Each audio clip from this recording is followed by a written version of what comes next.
Bogus document करून कवळे मठाची जमीन विकिल्ल्याच्या आरोपाखाला जानेरात सरस्वती स्वामी आणि दोगां आड फोंडे पुलिशेन एफआयआर नोंद केल्ली. फेब्रुवारीत पुलिशेक एफआयआर रद्द करपाक सांगचे अशी याचिका मठाधीशान हायकोर्टात घातिल्ली. फोंडे पुलिशेन हायकोर्टात दाखल केल्ल्या एफिडेव्हिटात एफआयआर रद्द करपाक विरोध केला. फुडली सुनावणी 11 मार्च मेरेन तहकूब.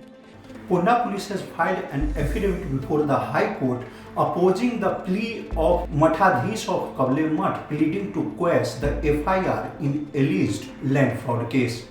The investigation officer in the affidavit has contended that the petitioner is not cooperating with the investigation and he is not providing the original power of attorney dated 2nd February 2018 which is required for the investigation.